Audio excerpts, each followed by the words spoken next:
primer lugar, realiza su informe al tribunal en su condición de orador designado por la Asociación de Abogados Laboralistas, como amicus curiae, el doctor Moisés Meir.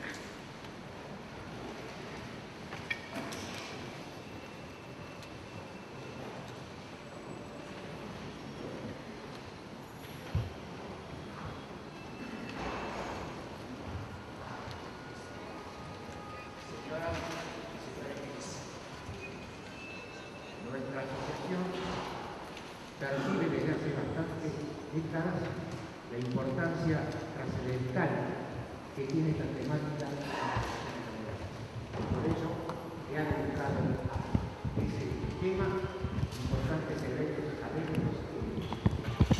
Nosotros consideramos que el eje de la problemática del debate transita por dos derechos humanos fundamentales que tienen como vista proteger a la persona del trabajador.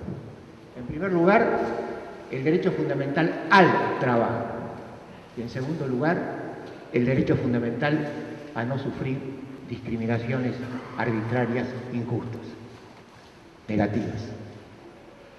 Esto nos remite a ver cuál es el enfoque desde nuestro artículo 14 bis. El artículo 14 bis, con respecto al derecho al trabajo, está implícitamente señalando que la negación de ese derecho se perfila en su etapa terminal como despido arbitrario. Me explico. El derecho al trabajo tiene distintas etapas al momento de ingreso al trabajo, en su desarrollo y también ante la perspectiva de la extinción. En el ingreso, el derecho al trabajo significa ingresar a un trabajo digno. Esto significa que hay que haber una estrecha relación. Si las necesidades son regulares y permanentes, ha de corresponder una expectativa de permanencia por tiempo indeterminado. En segundo lugar, en el desarrollo, el derecho al trabajo se manifiesta en esta doble dimensión, las condiciones dignas y equitativas de trabajo. Y esto de la dignidad ya está haciendo referencia a la no discriminación, es decir, a que no sea objeto de un trato peyorativo de la persona del trabajador en su desarrollo. Y en lo que interesa, como dicen los instrumentos internacionales recogidos finalmente a nivel constitucional o supralegal, el derecho del trabajo se manifiesta como protección contra el despido arbitrario. Me explico. El artículo 14 bis, al señalar protección contra el despido arbitrario, inequívocamente está señalando por lo menos dos cosas. Que el despido arbitrario es inequívocamente un acto contrario a derecho, es antijurídico. ¿Por qué? Porque junto al sustantivo despido no es casual que el constituyente haya referido el adjetivo arbitrario. Esto implica una clara opción axiológica de descalificación del despido arbitrario. Esto no es novedoso, ya lo planteó en la década del 70 maestros de la jerarquía de Justo López y de Fernández Madrid. El despido sin justa causa es un hecho contrario a derecho, es ilícito y por eso se lo protege. Otro aspecto distinto es la intensidad o la energía sancionatoria de ese ilícito. Lo que no cabe ninguna duda es que no está excluido de la alternativa de la sanción una de mayor intensidad y energía. Es decir, cabe la posibilidad que no sea el artículo 245 la valla, sino que se posibilite una protección que puede llegar en determinadas circunstancias a la ineficacia extintiva del acto mismo. Esto ya acontece en nuestro derecho y entra por normas infraconstitucionales y además por normas internacionales, fundamentalmente las que integran en el nuevo bloque de constitucionalidad. Me explico. Acá tenemos que hacer referencia por lo menos a dos normas infraconstitucionales. La ley 23.592, señalada por esta Corte como una ley federal. Esta ley federal es erga omnes, es decir, es aplicable a todas las relaciones jurídicas. De otro modo no se indicaría que la empresa estuviese al margen de la vida democrática en que se debe respetar ese derecho fundamental y esencial de la dignidad humana, que es el de no sufrir discriminaciones. Y además esto surge de la interpretación que se da en el debate legislativo, porque ha quedado muy claro que la inclusión de la expresión de la connotación por la condición social fue una clara referencia del legislador para receptar concretamente la expresión de las normas internacionales que hablan de la condición social con una clara referencia a las relaciones sociales y particularmente las laborales.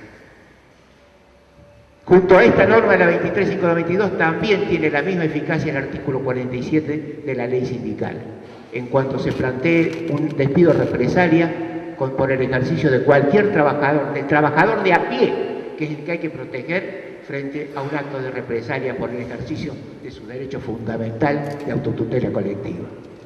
Y esto nos remite fundamentalmente a un aspecto siguiente. La ley 23.592 no hace más que reglamentar normas internacionales. En primer lugar, el artículo 16 de la Constitución Nacional, el artículo 14 dice. Y el artículo 16, a su vez, se compatibiliza con esas normas supranacionales o constitucionales incorporadas en la reforma de 1994. Esas normas internacionales, aunque no hubiera una norma interna que las reglamente, son autoaplicativas, operan como normas más favorables, forman parte del jus cogens, es decir, de un orden público internacional que responsabiliza el cumplimiento de los estados, de tal manera que los estados, con respecto a la figura de la discriminación, no pueden legislar en forma peyorativa adversa a las normas internacionales y deben hacerlo además en un sentido positivo para mejor realizar esas normas internacionales. En caso de un conflicto entre las normas internacionales y las normas nacionales, esas normas autoaplicativas, autoejecutivas, que además forman parte del jus cogens, producen un conflicto que desplaza, a partir de la reforma del 94, cualquier norma interna que pretenda colisionar con esto. Por eso el legislador de la ley 25.877, con gran sagacidad, derogó el artículo 11 de la ley 25.013, que establecía simplemente dos circunstancias inadmisibles que no pueden pasar un control de constitucionalidad y de convencionalidad en el sentido de esa norma. En primer lugar, no hay otra reparación para el hecho del despido discriminatorio que la reparación plena en natura, que significa la ineficacia del acto y restablecer las condiciones en el momento anterior de ese grave acto que afecta a la dignidad humana. Desde esa perspectiva, el artículo 11, que solamente monetizaba la consecuencia del despido, no iba a poder superar un verdadero control de constitucionalidad y de convencionalidad en las condiciones actuales del sistema normativo en nuestro país.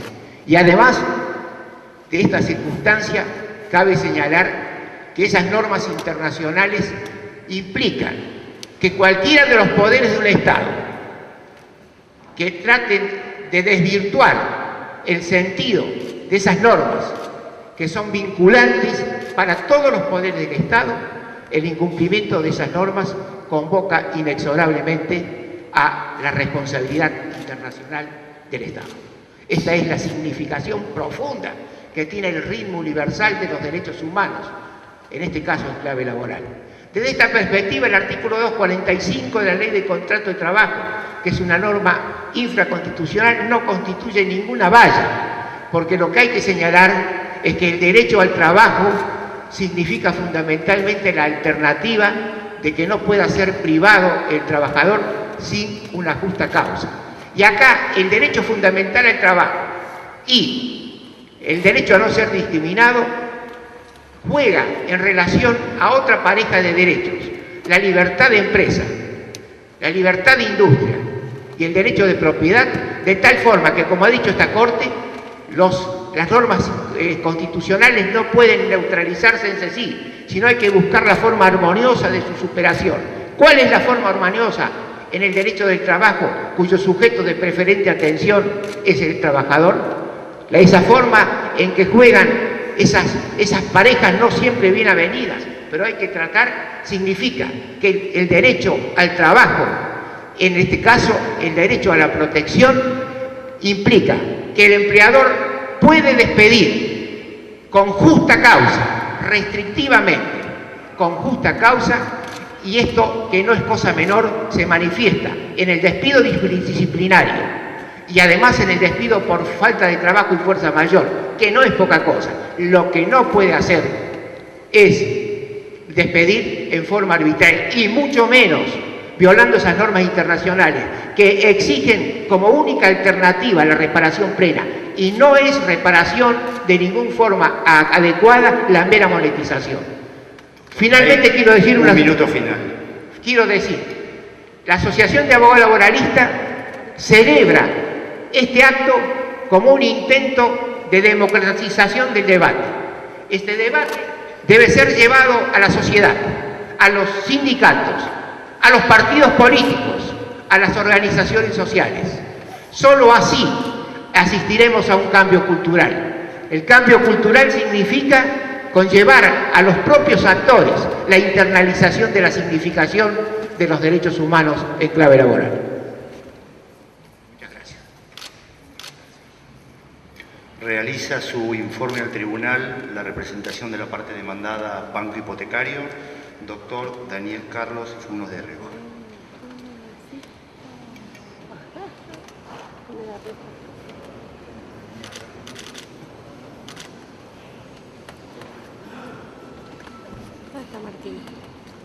Entonces fue Martínez. Señores miembros de la Suprema Corte de Justicia de la Nación, es para mí un honor, después de 42 años de vida profesional, asistir a este tribunal y que se haya abierto esta audiencia pública a los efectos de escuchar los razonamientos de las partes en un tema tan delicado como este. Tan delicado digo porque desde el punto de vista personal y por mi condición de abogado de este país y mi función internacional, reafirmo la plena convicción en el respeto a los derechos fundamentales en el trabajo, a la libertad y a la no discriminación. Pero además lo debo hacer extensivo al Banco Hipotecario. El Banco Hipotecario no es una institución común, es un banco donde el Estado es accionista, donde hay particulares accionistas, donde hay un programa de propiedad participado, donde hay director obrero, y esto, donde hay representación gremial, donde hay un convenio colectivo de empresa, que no es común en la actividad bancaria, sino de actividad, y todo esto demuestra donde el 46% de la dotación es femenina, donde la dotación del Viedma, la sucursal de Marras, donde se produce el problema al que me voy a referir brevemente, de 11 personas, 5 son mujeres, el sexo femenino. Doctor, si me permite, quisiéramos hacerle algunas preguntas. Sí, bueno. Le voy a dar la palabra a la doctora Argibay. Gracias, señor presidente. Doctor, mi primera pregunta es, ¿qué recaudos toma el Banco Hipotecario para evitar en su ámbito laboral cualquier tipo de acción discriminatoria, en especial la discriminación por opinión gremial? Bueno, en primer lugar debo decirle que tiene una comisión interna y tiene delegados en todas las sucursales en forma muy activa. Hay un director que representa al personal en el directorio por el programa de propiedad participada, y le diría, no hay denuncias de práctica desleal, no hay actividades, hay conflictos, puede haber gremiales cada tanto tiempo, pero no hay ningún antecedente de discriminación o práctica sindical. Es más, los hechos que motivan este episodio nacen en virtud de una auditoría interna de control de episodios que no tienen nada que ver con la función sindical y que, si en el momento que usted me permita, voy a explicitar. Pero de hecho sí hay un control horizontal y vertical desde el punto de vista interno con respecto a ello, y no hay registros de que haya este tipo de actividades. La parte actora alega discriminación en virtud de que, si no entiendo mal, el esposo era un delegado gremial del banco. ¿Es el único delegado gremial del banco? ¿Hay otros delegados gremiales? Hay un cuerpo muy importante de delegados gremiales. El esposo es el secretario general, no solamente el delegado general, era el secretario general de la seccional Viedma, de la asociación bancaria. Por ende, ejerció y ejerce sus funciones sin ninguna interferencia y sigue realizando en el banco. ¿Cuánto hace que es el delegado gremial del banco? 1990 y algo, fines de los 90, entre el 96 y 99. La señora se había casado con el señor, no ejercía ninguna función gremial. La señora era jefe de división de primera, teniendo determinadas funciones dentro del banco, no funciones gremiales. Sin embargo, le quiero aclarar que con posterioridad a la orden de reincorporación, esta señora fue elegida delegada general en la sucursal Viedma, sin que el banco hiciera ninguna oposición, porque había una orden de reinstalación. Por ende, hoy tiene un cargo gremial en función de esa designación. Hay delegados y hay representación gremial en todas las sucursales. En esto, es decir, en realidad, las dos alegaciones que hace la señora, por ser la esposa del secretario general de gremio, y en segundo lugar, porque no se sancionó a otras personas involucradas en la operatoria, si usted me permite, presidente, podría explicarlas brevemente. Lo cierto es que en el banco hay una operatoria, que se llama operatoria artículo 13, para los créditos hipotecarios, que permiten a una persona reducir su cuota si los ingresos han mermado o de alguna manera han sido afectados. Pues bien, y hay otro beneficio, que es que en caso de muerte del beneficiario del seguro, se cancela la deuda hipotecaria. Pues bien, había una propiedad en Río Negro, cuyo beneficiario es un señor Álvarez. Este señor Álvarez hace una transferencia por boleto al hermano de la señora Pellejero. Esta no se regulariza la registración adecuadamente. En determinado momento se hace una consulta de si se puede regularizar o no, tardíamente, porque ya se le había dado para darle la reducción de cuota, se le da, y luego fallece el señor Álvarez, no el señor Pellejero, que había firmado un boleto de compraventa y que había recibido y vivía en la propiedad. Y al recibir ese beneficio, lo recibe en realidad por una causa que no le justificaba, porque no era el titular del crédito hipotecario y del seguro el que fallece. Por ende, recibe el beneficio el señor Pellejero por la muerte del señor Álvarez, que era un tercero. Ahora... Entendido. Yo le quería preguntar, sí. ¿Hubo otras irregularidades semejantes detectadas? En esta auditoría a la que me refiero y en esa época, irregularidades del artículo 13, digamos de la primera parte, que falte algún papel llenar o algo, algunas de esas pueden producirse. Pero en el periodo comprendido por la auditoría, la única que se registra es esta. Es más, cuando la señora Pellejero hace una consulta innominada a su jefe, con respecto a la primera cuestión, a la de irregularidad, y no hay ningún otro caso detectado por la auditoría, que está obrante en auto y a su disposición, que pudiera haber justificado esa consulta, lo cual hace seriamente a la presunción del conocimiento, primero de dónde vivía el hermano, que vivía en esa casa, que la casa había recibido ese beneficio, que el señor Álvarez no era el beneficiario a esa época ya del crédito hipotecario, aunque no hubiera sido transferido. Sí. Doctor, con referencia a las facilidades del pago de crédito y la cancelación del préstamo, que es en el tema de auto lo que nos ocupa, yo quisiera saber si se llevó a cabo algún tipo de investigación interna o sumario administrativo. Investigación interna con una auditoría que obra en autos, señor ministro, e interrogatorio a los funcionarios concernidos. Quiero aclarar que la sucursal es una sucursal chica, donde intervinieron 3 personas.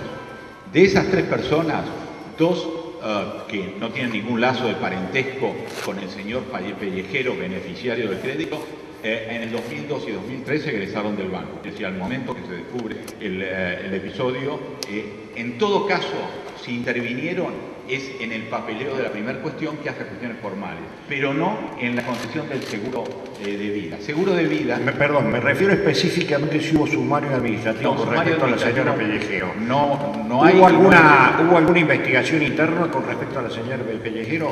Hubo una investigación... ¿Que suplante al sumario administrativo? La auditoría.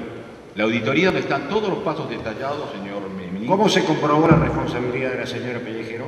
La responsabilidad de la señora Pellejero se produce por los siguientes hechos. En primer lugar, porque es una de las 3 personas jefe de división de primera cuyas responsabilidades hacen al artículo 13 y hacen también a la gestión del tema del seguro por fallecimiento, es decir, las 2 cuestiones centrales, junto con 2 auxiliares. Las otras 2 auxiliares egresaron del banco, pero en todo caso, a la época que se producen los dos hechos, en el primero de los hechos estaban, en el segundo de los hechos ya no estaban. En segundo lugar, es la señora Cornelio, una superior, que descubre que el seguro de fallecimiento a favor del señor Álvarez había sido otorgado al señor Pellejero irregularmente, y a partir de ahí los datos de la auditoría con cada una de las fechas, pero por otro lado, además, la consulta formulada por la señora Pellejero al señor Buero, casualmente sobre circunstancias referidas a esto, aunque sí mencionadas, constituyen elementos adicionales. Perdóneme, doctor, sí. Pero lo que me interesa específicamente, ya que no ha habido sumario sobre el tema, usted me dice que ha habido una auditoría y me está explicando cómo se comprobó la responsabilidad de la actora. Me interesa saber si tuvo oportunidad de descargo la señora Pellejero. Sí, la señora Pellejero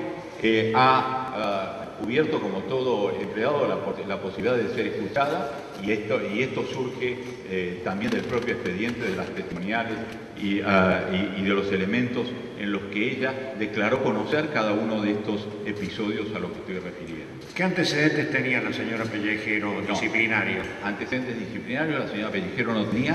La gravedad de los dos hechos, el vínculo parental, el hecho de que la sucesión y la presentación de los papeles respecto a la cancelación del seguro los efectuara el doctor Sabatella, socio o teniendo el estudio jurídico en el mismo domicilio, con el mismo teléfono y con el mismo mail que el doctor Cufré, que es el marido y secretario general del gremio, fueron elementos, además del mail que le señalé, fueron los elementos que generaron en una sucursal tan chica y con conocimientos tan particulares del medio. Perdóneme, ¿qué perjuicio económico le trajo esto al banco? ¿Qué perjuicio económico le trajo esto al banco? El perjuicio económico al banco, hay perjuicio desde el punto de vista técnico y perjuicio económico por la cancelación de un crédito hipotecario. La cancelación del crédito hipotecario a favor del señor. O sea que usted cree que las irregularidades fueron tan graves que no se podía continuar el contrato laboral. Señor ministro, yo podría decir que en el tema laboral uno podría discutir si justa causa de despido era suficiente. Lo que no me cabe la menor duda es que no había ningún tipo ni ninguna forma de discriminación, que no hubo ninguna actividad sindical, ni ningún elemento que pudiera asimilarse a una actividad por parte de ella. Ahora, como comprenderá, la pérdida de confianza y evaluación de la prueba, yo tengo convencimiento de que está justificada, pero obviamente esto es una materia que te resuelven los jueces. ¿Qué tipo de intervención tenía la actora en el trámite de otorgamiento de los créditos hipotecarios? En el otorgamiento plenamente, porque toda esta trámite, cuando se produce la consulta de la actora al señor Buero con respecto a si, no habiendo cumplimentado ni regularizado la registración del boleto de compraventa, esto podía ser suplido ulteriormente, es porque la gestión le correspondía a ella. Necesitaba la autorización del superior, pero la gestión le correspondía a ella. Lo que pasa es que en ningún momento aclara ni de quién se trata, ni de qué es su hermano, ni ninguna de las condiciones subjetivas que hubieran, por lo menos, obligado a excusar su participación. ¿Algún otro agente del banco fue sancionado por las presuntas irregularidades? De las 4 personas que intervinieron, jerárquicos y laterales. Los laterales conocieron eventualmente, si conocieron esta primera parte, si conocían o no el vínculo, no lo sé, porque a la fecha en que se descubre esta maniobra no estaban en el banco. Pero el perjuicio económico concreto, resultado de la utilización del seguro en beneficio propio, cuando no se había producido el supuesto, ya esas personas no estaban, la única responsable de la operatoria en esto era la señora. ¿Era un hecho público y notorio en el ámbito del banco hipotecario que la actora era esposa del secretario general de la asociación bancaria? Absolutamente. Obviamente era conocido, también era conocida la actividad profesional del doctor Cufré, también era conocida la actividad profesional del doctor Cufré con el doctor Sabatella, que fue el encargado de presentar todos los papeles en el banco, y quiero aclararle en adición que cuando se presentan los papeles al banco, normalmente, como en todo banco, queda registración de quién los presentó, a qué hora, quién los recibió. De eso no hay constancia, quedaron agregados expedientes. Curiosamente, en un banco muy prolijo en estas constancias, porque se trata de un banco hipotecario, no quedó constancia de quién los recibió. Doctor, estamos tratando un tema de discriminación. Así ha sido aceptado el recurso extraordinario ante la Corte. ¿Por qué considera usted que desde el punto de vista constitucional debe darse prioridad a la facultad del empleador de despedir mediante el pago de una indemnización por sobre el derecho a ser reincorporado del trabajador? Bueno, en primer lugar, porque yo sostengo, discrepo con el doctor Meck con respecto a los alcances de la Ley 23592, me remito por ello a que los derechos constitucionales deben compatibilizarse. La Argentina tiene un sistema de estabilidad impropia, la protección contra el despido arbitrario tiene una fórmula tasada, el maestro Rodríguez Mancini, aquí presente, ha producido embarazadas opiniones sobre la materia a las que activó, y creo que hay un régimen de reparación económica del despido. Independientemente de ello, habrá otro tipo de reparaciones por daño moral. Por otra parte, ya las ha iniciado la actora, pese a que ha cobrado salarios ininterrumpidamente desde entonces hasta la fecha, ha iniciado acción por daños y perjuicio por daño moral con respecto a ello. Pero, por ende, creo que aún en hipotéticos puestos de discriminación, que no es el caso bajo ningún concepto la ley 23.592 sería una ley general y no prevalece sobre los principios específicos por haber una colisión de derechos constitucionales donde los artículos 14, 16 y 17 colisionan abiertamente con las normas específicas. Y permítame agregar, señor ministro, que por otro lado, cuando la ley ha querido dar protecciones especiales, estabilidad de los representantes gremiales, protección a la maternidad, protección a los por causa de casamiento, lo ha hecho y ha tasado y ha dado cifras concretas. Lo mismo hizo la ley 25.013, que fijó fórmulas. Podrán considerarse razonables o no, podrá el criterio judicial ir más allá, pero de ninguna manera consagrar algo que ocurrió hoy. Déjeme contestarle, señor ministro, si usted autoriza, con el ejemplo típico de esto. En un proceso irregular, sin juez natural, se establece acá no solo la suspensión y la orden de reincorporación, sino la nulidad del despido. Sin argumentos, dice, yo soy la mujer de fulano, soy la esposa de fulano, por eso tengo derecho a esto, y en segundo lugar a las otras personas no le hicieron nada, lo cual demuestra discriminación, no había otras personas para hacerle algo. A partir de ahí, se le da primero una licencia con José de Haberes, después vuelve al banco, se hace nombrar representante gremial. Hoy estamos frente al conflicto de que si ganáramos el juicio y vuestra señoría decidiera retrotraer los efectos, estaríamos con una persona que tiene estabilidad gremial por la ley gremial y no tiene, cuando la raíz de esto no era ni activismo ni una representación gremial. Y otro elemento adicional, si se consagrara una estabilidad de este tipo, que sería hasta el día de que se jubile, implicaría ir más allá de la mejor o más protectoria de las instituciones de nuestro derecho de trabajo, que es la protección al representante gremial. El representante gremial tiene una protección por el término de su mandato y un año más. Pues bien, en este caso sería indefinida y prácticamente sería cíclica, podría invocarse en cualquier cosa. Creo que eso contraría el espíritu de la Constitución, la letra de la ley laboral y la finalidad del instituto. Gracias, presidente. Yo quiero volver a alguna cuestión fáctica y sobre todo para entender la relación de esta persona dentro de la sucursal. Acá a veces se dice que la señora Pellejero es encargada del artículo 13 y en otro momento se dice que es encargada de los créditos en mora. Son secciones distintas, es lo mismo en esa sucursal. ¿Me puede explicar un poco en concreto cómo es esto de los créditos en mora y los créditos del artículo 13? Sí, cómo no, señora ministra. A FOCAS 218 se certifica la calidad, el cargo, jefe de división de primera, ocupando el cargo de oficial de recupero.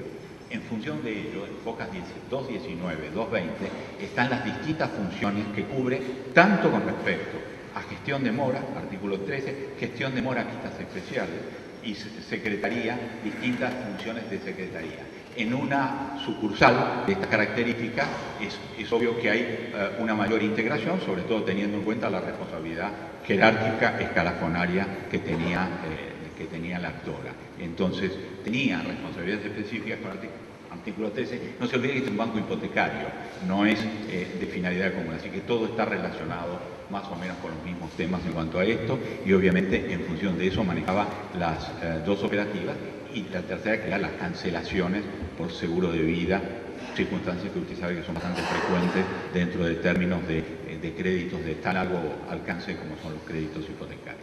¿Cuántas personas trabajaban en esa sucursal en ese momento? Trabajaron en determinado momento 14, luego bajaron a 11 personas. En el momento actual revisten 11 personas, pero si usted las funciones son bastante concentradas, no son grandes sucursales, tampoco son grandes provincias, en función de esa realidad. Y otra cosa más, ustedes dicen que la señora Pellejero no intervino en el trámite propiamente dicho o en el expediente, pero sí intervino en 7 trámites internos. No. ¿A qué trámites internos se refiere? La señora Pellejero no firma ninguna de las constancias, pero hay constancias que no están ni siquiera firmadas, sospechosamente, dentro de este expediente, pero la participación necesaria es imposible de evitar. En una sucursal de esta naturaleza, en un trámite de esta naturaleza, intervienen todos los funcionarios. Ahora, ella no registra ningún paso. Curiosamente no se registra ningún paso por parte de ella, salvo la consulta que le digo al doctor Güero, que coincide casualmente con la figura del artículo 13 de porque no había ningún otro caso.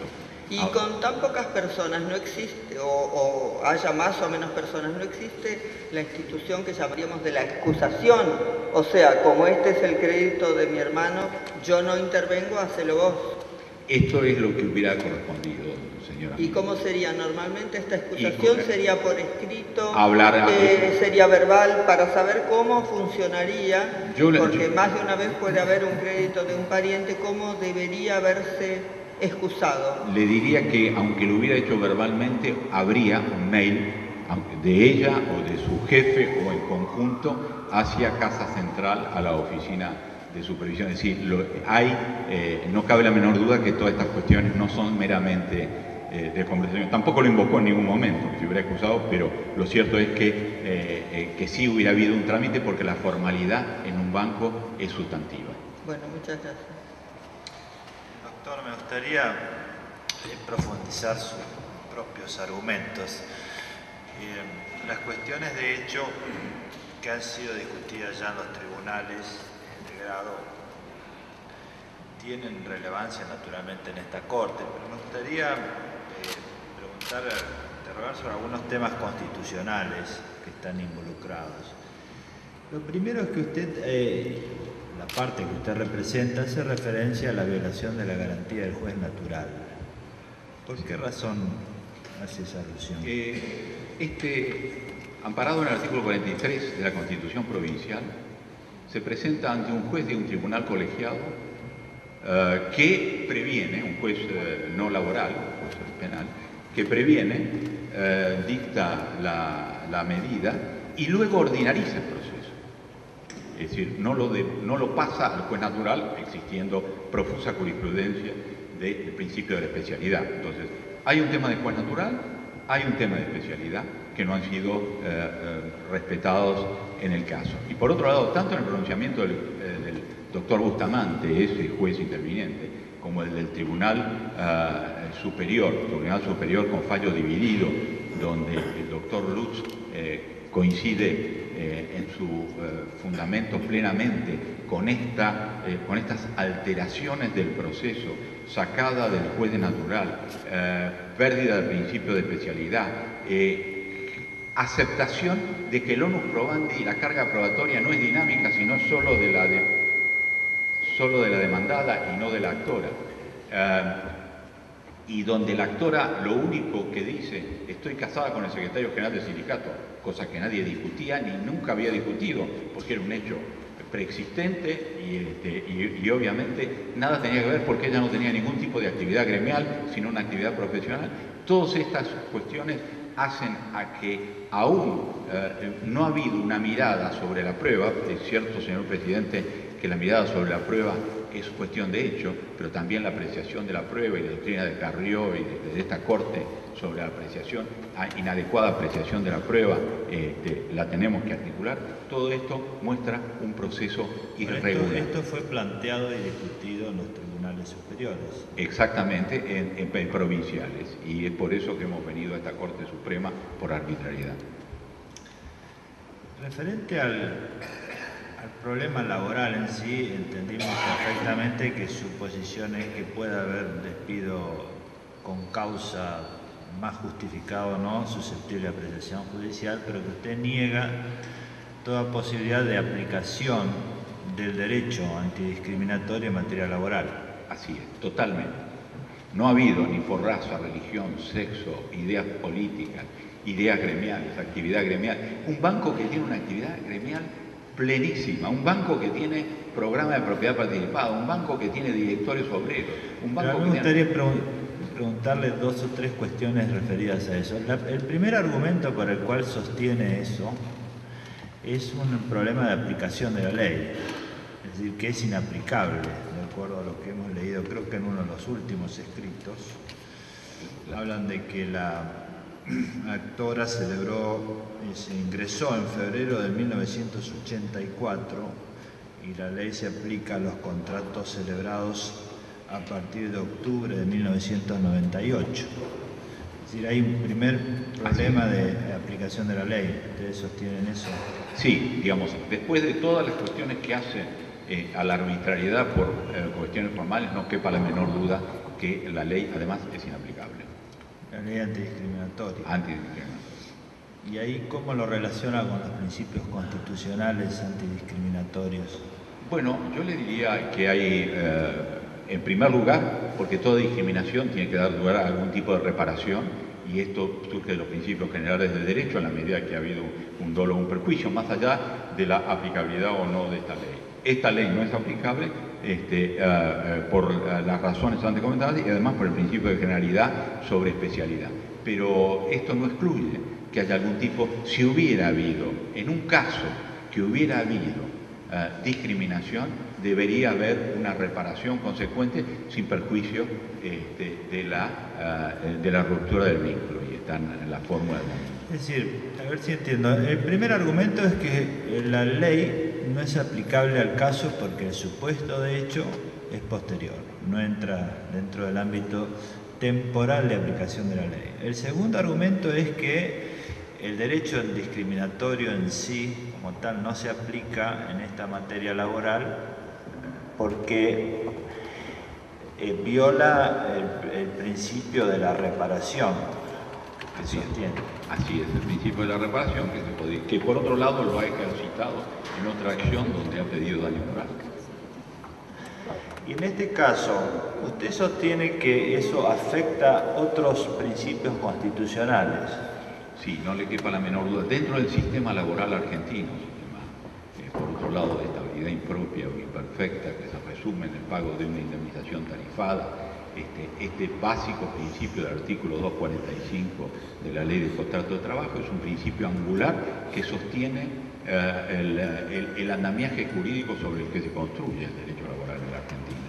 Y la Constitución en ningún momento va un centímetro más allá de protección contra el despido arbitrario, no significa estabilidad propia bajo ningún concepto, supuesto muy distinto a la estabilidad del empleo público o a otras situaciones. Y las situaciones especiales que la ley ha tenido que contemplar, lógicamente, como la protección del representante gremial, como la protección de la maternidad, como la protección por razones de matrimonio, han merecido un tratamiento específico de esa naturaleza. Es decir, ruptura del principio de especialidad a partir de una generación de una protección mayor y no a la inversa. Sí, es decir, que usted sostiene que, en definitiva, no ha sido la intención del legislador de la ley antidiscriminatoria modificar el régimen de reparación. Aún en casos de discriminación laboral, habría otro régimen de reparación. Absolutamente, estoy así convencido de ello y por eso cité el precedente del doctor Rodríguez Mancini. Y ustedes sostienen que no es aplicable al caso la doctrina Balaguer. ¿Sí tiene presente? Sí, lo tengo presente. Y lo ¿Por qué razón? Mire, porque el fallo concretamente, independientemente del voto minoritario o el voto del doctor de la Fuente, está claro que en el caso Balaguer había una función, un activismo sindical, una concreta remisión a hechos que hacían al ejercicio de una función sindical o de activismo sindical, cosa que en nuestro supuesto de ninguna manera se configura. Por otro lado, si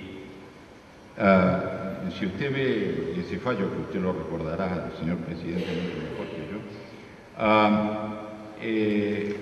yo, aquí se dice que la decisión rupturista obedece a mi condición de esposa del delegado gremial y el correspondiente cumplimiento de funciones, que también ha sido despedida la esposa del delegado gremial, otro delegado gremial, da cuenta de la actuación de Balaguer en tareas sindicales, que es el mismo principio que establece el Comité de Libertad Sindical de la Organización Internacional del Trabajo. No es simplemente pasivo, fotográfico, es activo, dinámico, es decir, está cumpliendo funciones de esa naturaleza como dirigente o activista.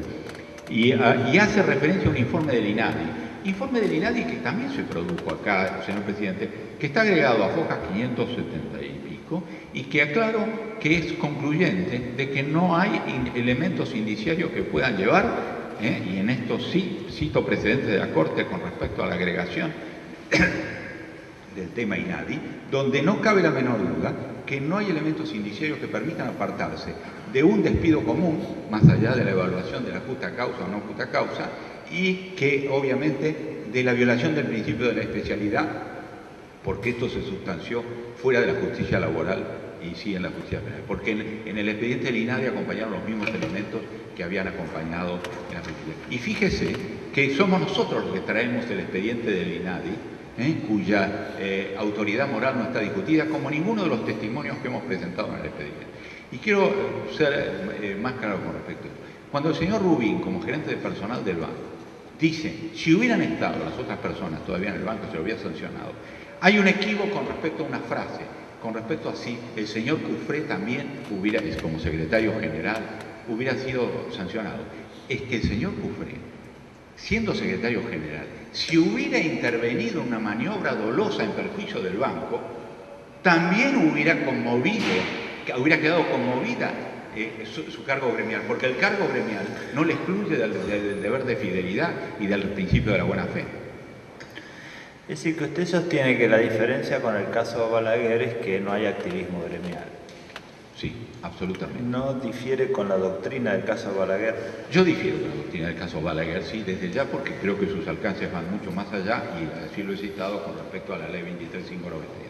Me parece que la ley 23.592 es aplicable, pero soy un modesto doctrinario en este espacio. Una última pregunta. En el banco, ¿ha habido otros casos donde hubo prácticas de empleados, en el banco en general, no solo en la sucursal, en la que hubieran comprobado actos que signifiquen una pérdida de confianza o que puedan dar lugar a una pérdida de confianza, y cómo actuó el banco en esos casos? Sí, señor presidente. En los bancos ocurre, y quizás es uno de los lugares donde más ocurre, por distinto manejo de dinero, manejo de caja. Hay muchas operaciones donde pueden producirse estas cuestiones. Y hay una sola política, que no es una política de selección, que es una política de exclusión del personal que puede estar afectando, porque usted maneja fe pública. Y como fe pública, sea desde el punto de vista del cliente, desde el punto de vista de institución, ello es así. Y quiero aclararle más, ninguno de esas actitudes en los casos que se han producido, y en este caso en particular, fueron cuestionadas por el director obrero del banco. Este episodio de la señora Pellejero no mereció dentro del banco la más mínima cuestión. No ha habido denuncia de práctica desleal, no ha habido nada que pudiera configurar ello. Y lo quiero decir, este banco es profundamente respetuoso de la relación gremial. Desde el momento mismo de la privatización, entró en relaciones con la Unión, con la Asociación Bancaria, estableció sólidos vínculos, más allá de cualquier dificultad, porque tiene un profundo respeto por la función gremial. Bueno, nada más, muchas gracias. Realiza su informe al tribunal el representante de la parte actora, doctor Ariel Gallinger.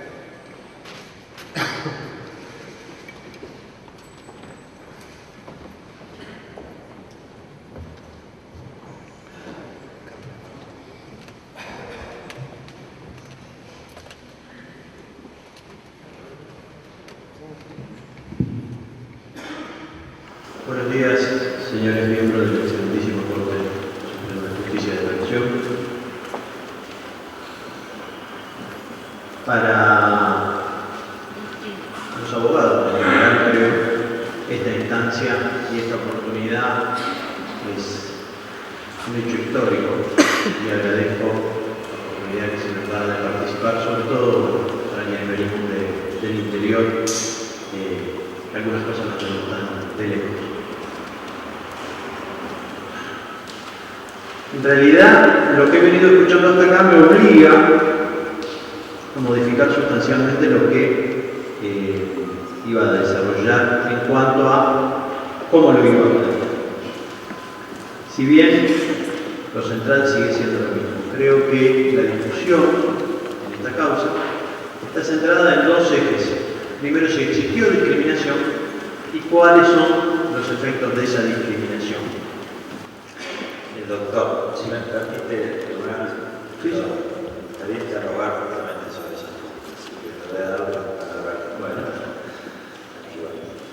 Señor presidente. Doctor, la primera pregunta es, ¿cuál es el criterio discriminatorio que a su entender utilizó el banco?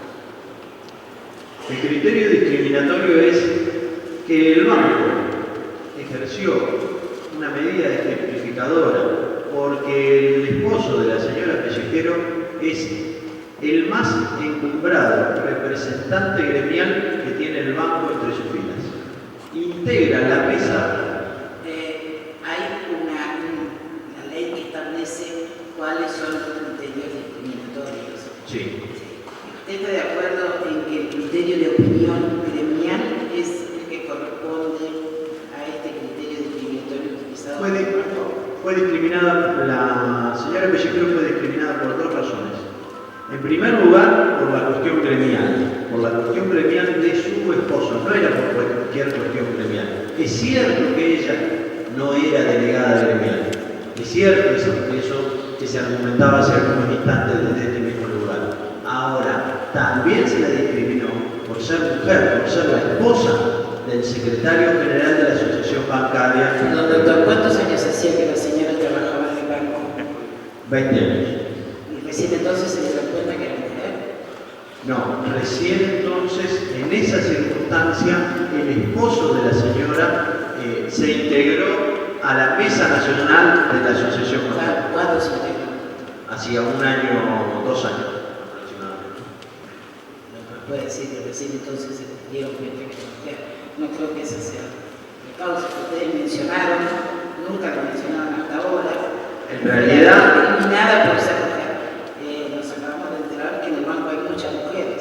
discúlpeme, en realidad la principal causa y la que nosotros hemos invocado en el expediente es la causa gremial. Pero yo creo que la situación de pegarle a quien es la esposa de quien ejerce la función gremial también tiene una cierta influencia.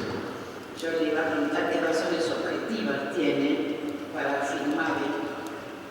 Las razones objetivas son justamente las propias conductas que asumió el banco. La misma persona que remite el telegrama de despido en la cual se detallan las causales por las cuales se pretendía despedir a la señora Pellejero, esa misma persona en reunión con los representantes gremiales reconoce que en esa instancia ellos pensaban ir por la cabeza del esposo, y estas son las palabras que utilizan, por la cabeza del esposo de la señora Pellejero. Textuales palabras del señor Fernando Rubín, quien era gerente de recursos humanos del banco. Queda patentizado en esa declaración que fue afirmada por dos testigos de la causa, justamente que había una actitud persecutoria por ser la esposa del secretario general del banco. ¿Cuáles son las razones que llevaron a iniciar una acción de amparo y no un procedimiento laboral? En primer lugar, en el momento que nosotros hacemos el estudio jurídico de la causa, entendimos que la ley antidiscriminatoria tenía para nosotros naturaleza penal. Y entendimos que otorgaba el máximo de cobertura y la posibilidad de lograr la reinstalación y la anulación del acto jurídico que entendíamos que era un acto ilícito. Esa fue la razón por la cual se eligió el fuero penal. Amén de que el artículo 43 de la Constitución de la provincia nos facultaba elegir el juez inmediato sin distinción ni de fueros ni si fuera un juez unipersonal o colegiado. Expresamente la Constitución de la provincia de Río Negro, en el artículo 43, nos daba esa facultad y por esa razón en el análisis jurídico se decidió esta norma. ¿Usted acepta que un despido puede ser arbitrario sin por ello ser discriminatorio? Sí, totalmente. ¿Puede explicar cómo pasa la diferencia? Un despido sin causa, sin expresión de causa, un despido arbitrario, que merece la reparación que trae la ley de contrato de trabajo con el régimen indemnizatorio. En cambio, el despido discriminatorio siempre va a ser arbitrario, pero además tiene un plus, que es la doble ilicitud, que además de ser arbitrario, se sustenta en alguna de estos hechos que prevé la ley, justamente, en cuestiones políticas, gremiales, de sexo. Esta es la principal distinción que se puede hacer. Yo quisiera que usted me diera un argumento sobre, usted sostiene que la legislación argentina ordena la reposición como remedio ante un despido discriminatorio y no la indemnización. Concretamente, el artículo 1 de la ley 23.592 establece expresamente que debe dejarse sin efecto el acto discriminatorio. Nosotros no entendemos que la reparación económica sea dejar sin efecto el acto discriminatorio. Es, de alguna manera, pretender compensar ese acto que está viciado de ilicitud. De hecho, el banco en numerosas oportunidades le ofreció a la actora reparar económicamente el despido. Inclusive en alguna oportunidad hasta fueron con el acta redactada, estoy hablando de audiencias del Superior Tribunal de Justicia, nada más que... En la ley de contrato de trabajo existe un despido discriminatorio que, sin embargo, tiene como remedio la indemnización. Tiene como remedio la indemnización con un plus del 30%, pero en ese caso no le es aplicable a la señora porque la señora había ingresado en primer lugar a trabajar con anterioridad a la entrada en vigencia de esa normativa. Y además, al momento que nos encontramos discutiendo esta cuestión, la legislación, esa normativa del artículo 11 se encuentra derogada actualmente. Nosotros entendemos que la normativa que resulta aplicable es la que establece el máximo de protección en este caso y que además viene en consonancia con los artículos 1044 y 1045 del Código Civil que expresamente establecen que los actos jurídicos de objeto prohibido, como es el acto jurídico que tiene un objeto discriminatorio, son nulos. Nosotros no entendemos tampoco por qué va a ser diferente la cobertura que va a tener cualquier ciudadano frente a un despido, frente a un acto discriminatorio que va a tener un trabajador. Nosotros entendemos que justamente estar en pie de igualdad es brindar la misma cobertura. No sé si el Banco Hipotecario ha tenido actitud discriminatoria también con otros delegados gremiales. Tengo entendido que en Resistencia hay un caso en el que han pedido un desafuero de un delegado gremial por una situación similar. También entiendo... Pregunto por cuestiones discriminatorias. Sí, no, por motivos discriminatorios no tenemos antecedentes. Doctor Maqueda.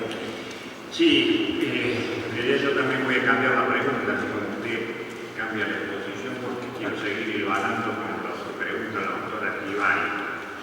¿Hubo algún hecho o indicio anterior al despido en el marco laboral de la actora que permita suponer que esa medida fue un hecho de persecución político-gremial hacia su marido? Existía en esa época un reclamo de parte de la asociación bancaria de naturaleza gremial unos meses anteriores, 3 o 4 meses.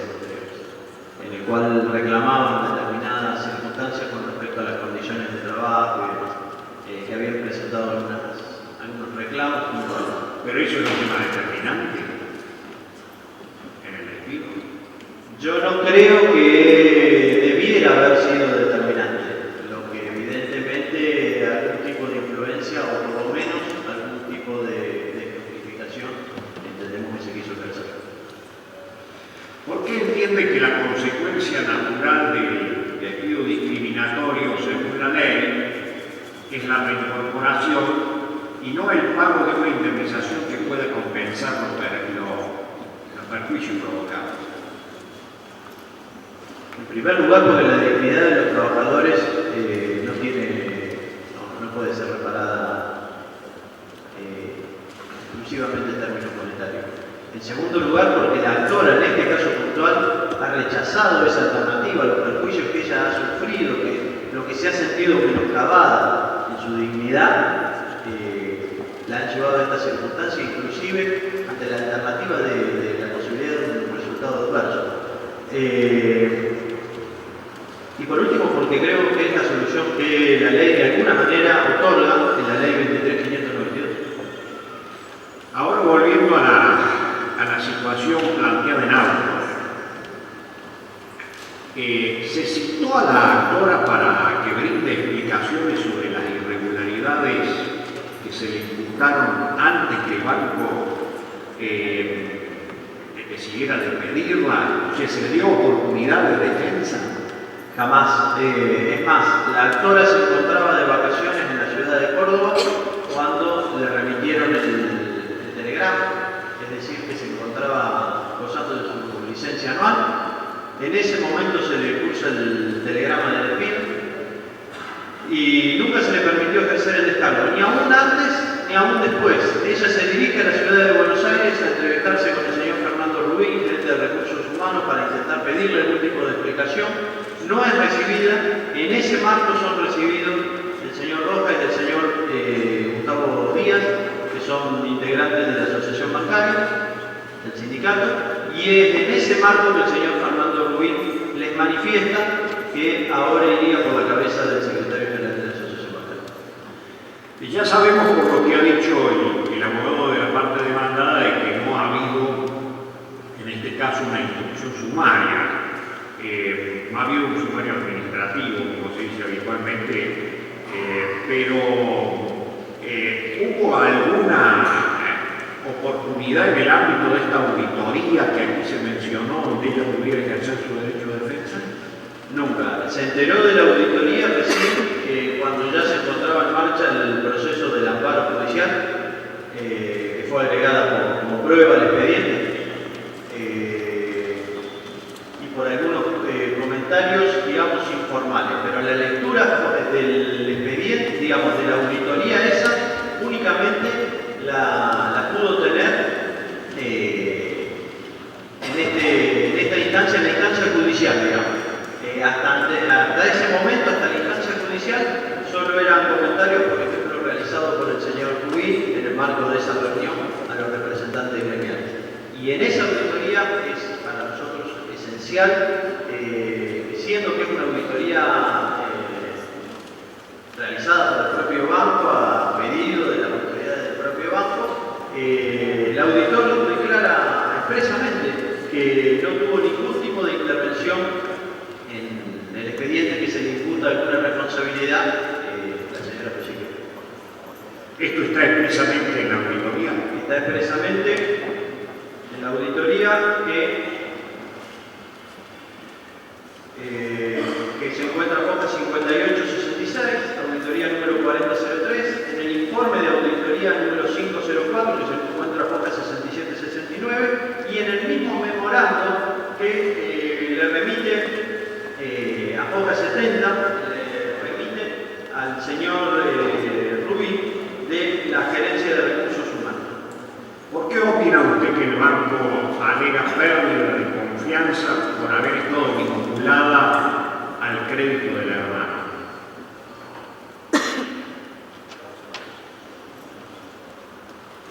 En realidad el banco alega pérdida de confianza porque sostiene que la señora Pellejero tuvo intervención en este crédito.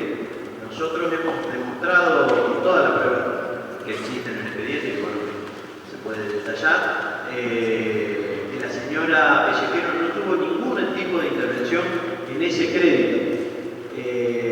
Es más, yo tengo dudas que ese crédito haya tenido tratamiento irregular como se sostiene desde acá. En realidad, se pagó un seguro de vida a quien venía siendo titular y pagando una prima, digamos. No observo cuál fue el perjuicio económico para el banco. La misma persona que denuncia, digamos, la supuesta irregularidad que sostiene, Patricia Cornelio, en su declaración en autos, sostiene que hubo otros trámites en los cuales se otorgaba el beneficio del artículo 13 en idéntica situación que este expediente. Y en este expediente la señora Pellejero no tuvo ningún tipo de intervención. Yo creo que el banco buscó una excusa y pretendió inventar un argumento para aplicar el artículo 242 de la LCD. Y bueno, de las pruebas del expediente surge claramente, aún de las mismas pruebas emanadas del propio banco, caso de la auditoría, declaración del mismo personal del banco, que no tuvo ningún tipo de intervención en ese expediente. ¿Qué tarea desarrollaba la señora Pellejero dentro del banco? La división, que era empleada de la división de moras. No estaba puntualmente a cargo del área de la aplicación del artículo 13. Sí, intervenía en algunas ocasiones en trámites similares, pero no tenía exclusivamente a su cargo el área. Los beneficios del artículo 13, de este artículo que permitía reducir la cuota, eran aprobados desde Buenos Aires. La persona que aprobó este expediente trabaja actualmente en el banco, no recibió ningún tipo de sanción. Las personas que aprobaron el beneficio del seguro de vida tampoco recibieron ningún tipo de sanción ni de llamado de atención. ¿Usted cree que existió algún hecho especial dentro de la actividad gremial del esposo de la actora que haya influido en el despido de la actora? Yo creo que lo que puede haber influido es el hecho de haber sido electo para integrar la mesa del Secretariado General Nacional y el reclamo que habían venido haciendo meses anteriores por algunas condiciones laborales dentro del banco. ¿Por qué considera que la pérdida de confianza invocada para el despido carece de valor frente a la alegada discriminación? Porque en realidad nosotros sostenemos eso desde el punto de vista de que el argumento que se utiliza para el despido cae frente a toda la carga probatoria que demuestra que la señora Pellejero no tuvo intervención en ese expediente. Entonces, como toda la causal, en realidad el telegrama tiene alrededor de 4 hojas, pero todo se sustenta en su participación en ese expediente, acreditado fehacientemente, hasta por la misma auditoría, por la declaración del resto del personal que intervino, que ella no tuvo intervención en ese expediente. Entendemos que eso pierde valor y retoma muchísima más importancia el argumento que ella viene sosteniendo de que fue discriminada por ser la esposa del señor Cufré. Y frente a esa situación, nosotros sí interpretamos que se invierte la carga de la prueba y debió el banco haber desnaturalizado, haber tenido un trato discriminatorio hacia ella. Cosa que no realizó y muy por el contrario quedó en evidencia que pretendió despedirla por una causal que era falsa. Gracias, señor presidente. ¿Sabía la señora Pellejero que el hermano era continuador del crédito del señor Álvarez y que vivía en la casa que había sido del señor Álvarez o cuya titularidad registral tenía el señor Álvarez? Supongo que sí, supongo que sí. No sé si sabía puntualmente que el hermano había ido a pedir algún tipo de beneficio al banco, no creo que...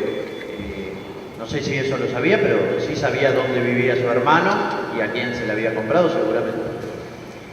Y cuando existe el instituto de la excusación en el banco, ustedes afirman reiteradamente que no hay firmas de ella, que ella no participó, entonces, si sabía o no sabía que este era el expediente del hermano, ella se excusó informalmente. Explíqueme un poco esto. En realidad, de que no queda muy claro si ella sabía, pero sin embargo no intervino. A ver cómo es esto. En realidad no existe el instituto de la excusación como nosotros lo conocemos formalmente dentro del ámbito judicial o en un ámbito similar. Una cuestión de decoro y de ética en cualquier actividad implica no entrometerse en cuestiones en las que uno tenga poder de decisión y tenga un interés particular o algún familiar cercano. Evidentemente, si la señora sabía puntualmente que el hermano estaba pidiendo algún tipo de beneficio, lo que correspondía era que no tomara intervención, lo que finalmente terminó sucediendo. No tuvo ningún tipo de intervención. No era necesario, porque no hay una reglamentación al respecto, que ella dejara asentada su expresa voluntad de no participar de ese expediente, simplemente lo tramitaba otra persona. Además, hay un hecho central, me parece, en esta discusión, que es que la decisión sobre este tipo de beneficios, seguro de vida y beneficio del artículo 13, no se toma en la sucursal Viedma. Es impensado, imposible pensar que la señora Pellejero, una empleada con antigüedad, pero una empleada, en fin, sin ningún cargo jerárquico de relevancia dentro del banco, pueda tener el poder de tomar una decisión de estas naturalezas. Las decisiones de estas características se toman en la ciudad de Buenos Aires, las tomó el señor Güeres, quien no fue de ninguna manera tomada ninguna medida contraria. La señora Pellejero considera que hay compatibilidad o incompatibilidad entre que una persona, en este caso el hermano, como titular del boleto, pidiera el beneficio del artículo 13 y otra persona, titular registral y titular originario del crédito, pidiera, o los hijos de él, ante su fallecimiento, pidieran la cancelación del crédito. ¿Sería compatible estas dos cabezas para un mismo crédito? Dentro del punto de vista de la señora Pellejero, o de su punto de vista como letrado de la señora Pellejero. Sí, estaba pensando eso. Voy a contestar como, digamos, desde mi punto de vista como letrado. Yo entiendo que no hay incompatibilidad. Y explico por qué. Porque el beneficio del artículo 13 es para, inclusive en alguna de las declaraciones, la persona que estaba a cargo de esa área, la jefa operativa, perdón, del banco, Patricia Cornelio, lo dice. Lo que se pretendía era salvar el crédito, digamos, que la persona no incurriera en mora, que la persona continuara pagando, aunque pagara menos, pero que siguiera pagando. Que siguiera esto está claro, esto es el beneficio del artículo 3. Bien. Y hay expedientes similares en los que, inclusive por instrucción del jefe del área que estaba en Buenos Aires, el señor Güeres, se aprobaban este tipo de cuestiones en las cuales... No, pero espere, hay otros casos donde una persona es beneficiaria del artículo 13, lo cual implica reconocerla como titular del crédito, como obligado al pago. Sí. Y otra persona se muere y le pagan, lo dan por cancelado el crédito.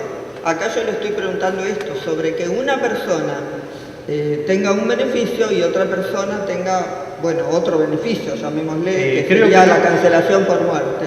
Sí, creo que no hay casos en los que se den las dos situaciones. Lo que yo creo también es que no hay incompatibilidad. El contrato de seguro es un contrato bilateral, en el cual una parte paga una prima y asume un riesgo. Y en este caso el contrato de seguro se cumplió perfectamente. ¿Y por qué entonces en su demanda, en el mismo escrito inicial, dice la señora Pellejero que en un momento ella fue y se apersonó directamente, no sé, ante el gerente o ante quién, y le dijo expresamente que esa cancelación no se podía hacer? Y ahí ella dice que le contestaron que ya lo sabían, que justamente la estaban tramitando la reversión. ¿Por qué hizo eso si todo sería tan compatible? Vuelvo sobre el principio de mi respuesta. Eso lo dice usted en su demanda. La demanda de la señora... Está bien. Vuelvo sobre el principio de mi respuesta. En realidad yo creo que jurídicamente no hay ninguna incompatibilidad. Ahora, es muy probable que en el criterio de los empleados del banco estén manejando esta información como el mecanismo normal, natural y que debiera darse. Inclusive yo he escuchado por ahí que uno de los reproches, creo que en el escrito de contestación de demanda, uno de los reproches que se sostiene es que se debió haber cargado la situación de que era un nuevo titular por boleto de compra-venta en el sistema informático, cosa que supuestamente no se habría hecho. Es posible que la instrucción, digamos... A ver, espere, pero esto implica entonces aprovechar la falta de carga de un dato informático para tener dos beneficios simultáneos y que aparentemente la propia señora Pellejero, cuando fue a decirle a alguien que esto no se podía hacer, sabía o por lo menos creía desde el punto de vista de empleada del banco que eran incompatibles. Si fuera así, habría que preguntarse quién fue la persona que tramitó el artículo 13, que de última hubiese sido la persona que era responsable de esa carga. En realidad... No, pero yo no le hablo de quién no cargó, sino de quién aprovechó, en todo caso el hermano, pero ella le fue a decir, o sea, ella conocía este dato, ella de acuerdo, aprovechó esta falta de carga informática en todo caso. Ella de acuerdo a la información con la que contaban en el banco y lo que era la práctica habitual, aún demostrando una lealtad que el banco no reconoce en esta instancia, va e informa a la gerencia que bueno, que ella observaba que había una situación que por lo menos no era habitual y que no era lo que normalmente se realizaba en el banco. Y va y se lo informa al gerente. ¿Y ella cómo sabía que estaban cancelando un crédito de un señor Álvarez? Se ha enterado en ese momento. En el momento mismo que sale a decirlo. ¿Y no hay alguna casualidad en que además esto lo estaba tramitando el socio del marido? ¿Ella lo conocía? ¿Qué relación tenía con el socio del marido? Sí, en realidad no se trata del socio del marido. Es el bueno, socio o quien compartía un estudio, un teléfono, o sea, cercano, no sé cuántas habitaciones o ambientes tendrá ese estudio, pero no creo que sea algo tan gigantesco como para que no haya entrado. No, pero es bastante habitual, no solo en Viedma, en el interior del país, que uno comparta, digamos, las oficinas y los espacios y demás. En realidad ella no tenía por qué saberlo, digamos, no hay ninguna constancia de que lo supiera, y ella en el momento que se entera va y se lo informa al gerente. En ese momento le dicen que ya había sido informado sede central del banco para reversar el crédito. Con ese dato ella se queda tranquila. Doctor, una pregunta inicial que quisiera hacer. Después del despido, de estas circunstancias que estamos discutiendo, ¿qué sucedió con su cliente? ¿Qué hace ahora? Lo primero que hace mi cliente, ni bien recibe el telegrama, es tratar de entrevistar al gerente de recursos humanos para que le explique, después de 20 años de trabajo, qué era lo que había sucedido y por qué habían llegado a esta situación. No la reciben, sí reciben a las personas que la habían acompañado hasta la sede del banco, que son estas dos personas que declaran que las manifestaciones que le hizo el señor gerente de recursos humanos. Y ahí promovió la acción. Ahí, luego de las manifestaciones de este señor, se decide, me contactan a mí y deciden iniciar una acción. El amparo. ¿Y qué otras acciones promovieron? Posteriormente, y una vez que estuvo la sentencia del Superior Tribunal de Justicia, cuando se vino en recurso ante la Corte, se inició una acción por daños y perjuicios, digamos, contra los... ¿En qué consiste esa acción de daños y perjuicios? En realidad se reclama daño psicológico y daño moral por el despido discriminatorio, digamos, por la discriminación que sufrió en este intento de despido discriminatorio.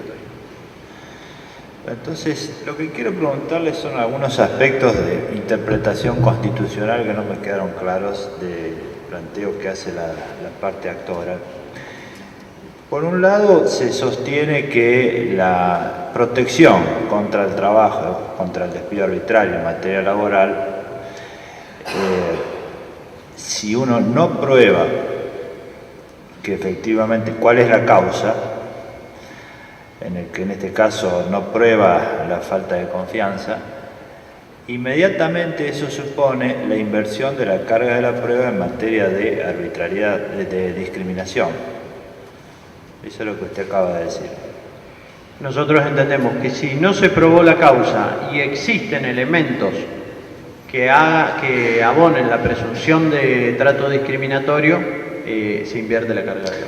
Eso significaría que siempre se debería producir, que hay un despido, debería haber una denuncia por discriminación, de manera que si no se prueba el acto de la causa del despido, actuaría el derecho discriminatorio o antidiscriminatorio, serían complementarios. No es digamos, no en todos los casos matemáticamente se puede concluir en esos términos. Entendemos nosotros que tiene que haber elementos que abonen esa situación. En este caso particular existían numerosos circunstancias que ayudaban a hacer presumir esa discriminación. Así que la regla general es la que la protección del trabajador se da en el derecho del trabajo y excepcionalmente se utiliza el régimen antidiscriminatorio. Lo habitual sería que no se discrimine a la persona para despedir. No, como un instrumento de protección, es lo que acaba de decir. Sigo su razonamiento para que me quede claro. Si es así, en el derecho antidiscriminatorio tenemos que encontrar un elemento que active la ley y la protección contra la discriminación. Ese elemento, conforme usted lo señaló, es la actividad gremial. Recién ha mencionado la circunstancia de ser mujer, pero me parece que queda claro, conforme lo sugiere la doctora Argibay, que en 20 años no hubo ninguna cuestión referida a eso. Pero sí, usted invoca la actividad gremial. Ahora, el sujeto pasivo de la discriminación es la actora. ¿Y quien ejercía la actividad gremial, quién es? El marido de la actora. Que contaba con fueros. Por eso, pero el sujeto activa, es decir, la actora no hacía actividad gremial, era el marido. Es decir, que lo que usted sostiene es que la protección contra el despido discriminatorio por causas gremiales alcanza no solo al titular, que sería un delegado gremial, sino a los familiares. ¿O habría acá una conexión? ¿Cómo interpreta esto? Yo creo que alcanza a cualquier persona que pueda ser víctima de discriminación, independiente por de causa las circunstancias. Pero estamos hablando de Ahora, la causa en esta causa Usted invocó otra causa, ¿cierto? Sí, ajustémonos a los términos en que está planteada la cuestión jurídica. En esta causa en particular, yo entiendo que se buscó el punto más débil, digamos, para castigar a quien era el secretario. A ver si entiendo. Usted sostiene que en el ordenamiento jurídico argentino las personas que tienen estabilidad gremial, además de la protección arbitral laboral, tendrían una protección que se extiende a los miembros de la familia, que no deberían ser despedidos por ese solo hecho. No, yo no dije eso. Entonces, yo lo que ¿cuál digo sería, es decir, se requiere algo más? ¿Qué sería ese algo más? La doctora Argibay le dice alguna actividad u opinión. Ese algo más son las circunstancias de la causa. En esta causa, las circunstancias de esta causa en particular es que cuando se la despide a la señora, su esposo es el secretario general de la asociación bancaria y además la persona que redacta bien la pregunta. La persona una cuestión es decir que por el solo hecho de ser familiar se extiende la protección. La actora despedida no ejercía actividad gremial. Quien ejercía actividad gremial era su esposo. ¿Sí? Entonces usted me dice, o por lo menos da a entender, de que el solo vínculo familiar no es suficiente, porque de lo contrario concluiríamos que todas las esposas u otros familiares de delegados gremiales despedidos podrían invocar por ese solo hecho la protección antidiscriminatoria. Entonces se requiere un plus. Ese plus es una opinión gremial o una actividad gremial específica, ¿o no? Yo creo que ese plus, digamos, que hace que se extienda esta protección antidiscriminatoria, Es justamente a lo que yo me refiero, a las circunstancias que se dan en la causa en particular. ¿Cuáles son esas circunstancias? En esta causa particular, el banco no toma una medida contra el secretario general porque cuenta con esos fueros y busca el eslabón más débil para castigarlo. El eslabón más débil es que encuentra que su esposa trabaja dentro del banco y de esa forma evidentemente lo castiga por ese lado. Pero ¿cuál fue la actividad gremial que se pretendió sancionar? Yo creo que lo que se pretendió... El solo hecho de que sea secretario general o que esté en la conducción general. El cargo que había asumido en la conducción general y los reclamos que venía haciendo la asociación bancaria contra las condiciones de trabajo del banco. La doctora Gibay le preguntó sobre ese punto y usted dice que hacía 2 años. Es decir, que nunca hubo en 2 años una medida y usted acaba de admitir también de que en el banco normalmente no hay prácticas discriminatorias en ese sentido y también hay un elemento que es que los representantes gremiales integran el banco. Por eso, en este contexto, porque la doctrina en general entiende que debe haber algún elemento específico, le pregunto cuál es el elemento específico. Nosotros entendemos que el elemento específico fue el reclamo que venía realizando la asociación bancaria por las condiciones de trabajo dentro del banco. Eso desencadenó de alguna manera la actitud que después el banco llevó adelante.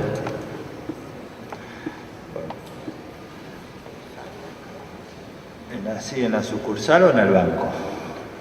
No, el reclamo se refería a la sucursal. Y cuando se produce el despido, usted me dice que hizo varias actividades. Una de ellas fue una denuncia en el INADI. Sí, realizamos una denuncia en el INADI. ¿Qué ocurrió? No está agregado el informe al expediente. El INADI no produjo mayor plexo probatorio, digamos, más que lo que nosotros le acompañamos, y desechó la denuncia, digamos.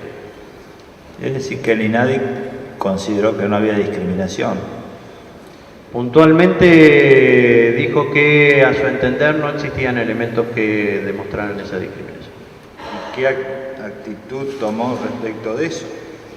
En realidad nosotros rechazamos ese informe, mantuvimos algunas reuniones desde la asociación bancaria, puntualmente se tuvieron algunas reuniones con personal del INADI para seguir imponiéndolos de la situación que se había dado y bueno, luego no tuvimos más noticia de que dijeron que iban a seguir observando la cuestión y nunca más tuvimos ninguna noticia. Es decir que, de acuerdo con el INADI, no hubo un hecho claro de discriminación. Lo que usted sostiene es más bien una relación objetiva de discriminación, no un hecho discriminatorio. Usted sostiene que como la empleada del banco está casada con alguien que ejerce actividad gremial, está expuesta por esa razón a una sanción.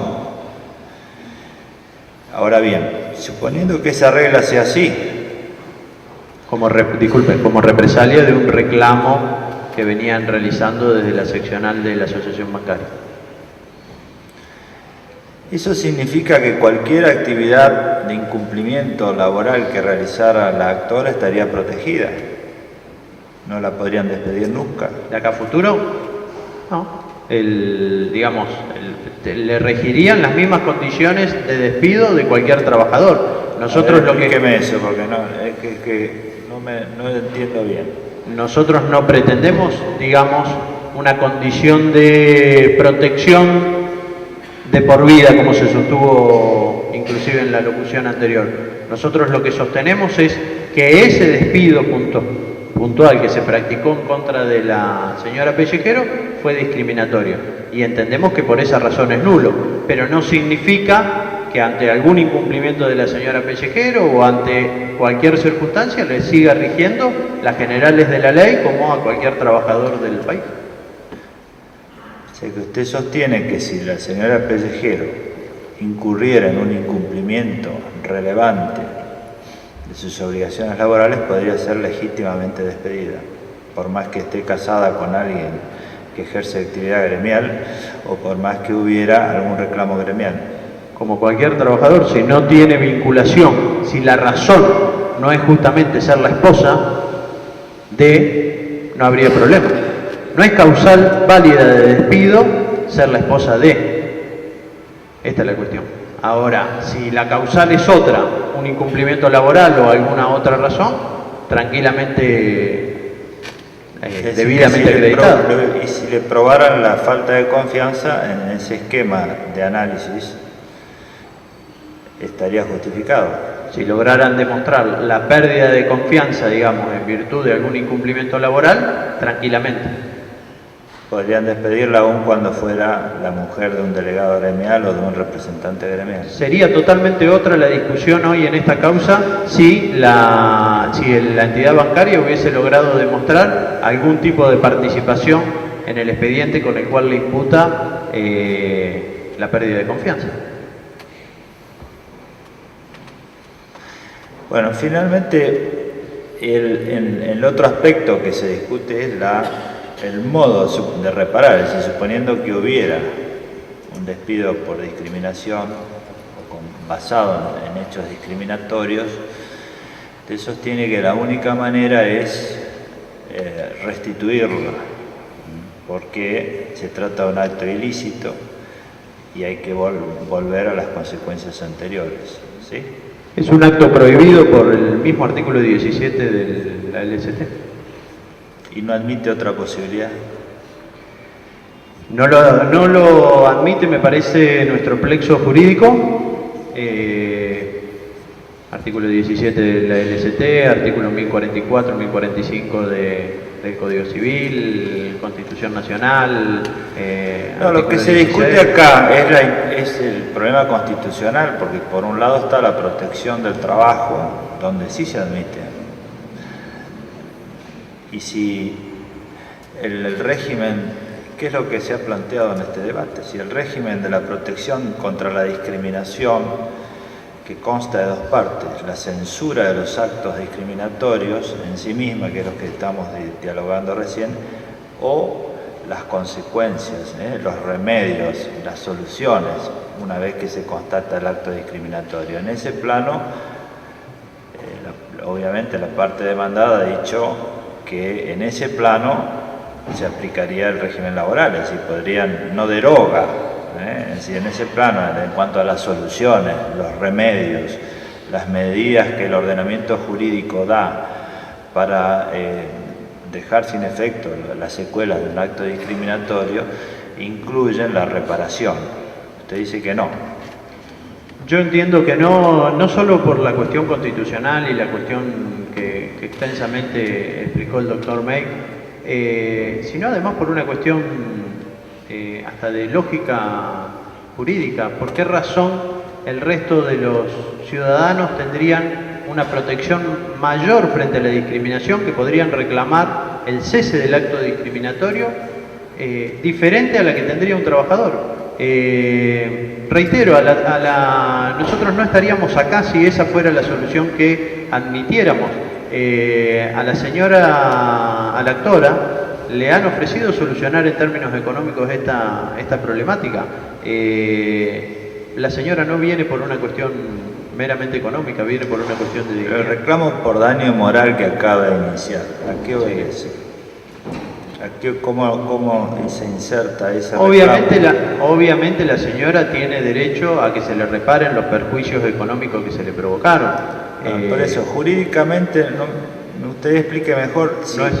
Porque acá hay una cuestión, si el acto jurídico todavía está desenvolviéndose, uno puede pedir el cese, la tutela inhibitoria, detenerlo. Si el acto ya se produjo, no puede pedir el cese, hay que pedir la nulidad. Y usted reclama, por un lado, en un amparo, una cuestión, y por el otro lado, en la justicia, la reparación. ¿Cómo explica constitucionalmente esto y legalmente? Nosotros entendemos que la señora fue víctima de discriminación, independientemente que después se declare la nulidad. y independientemente de que se vuelva al estado anterior, las consecuencias psicológicas que la señora sufrió, que está inclusive actualmente todavía en tratamiento y demás, y el daño que se le produjo a ella a nivel personal por el acto discriminatorio, eso es imborrable, digamos, independientemente de que se aclare la nulidad jurídica, digamos. La nulidad jurídica sería volver la situación a las condiciones de trabajo anteriores. Bueno, nada más. Muchas gracias. Muchísimas gracias. Damos por terminado el acto.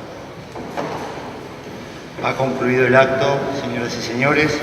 Invitamos a las partes y al amigo del tribunal a firmar el acta en este escritorio.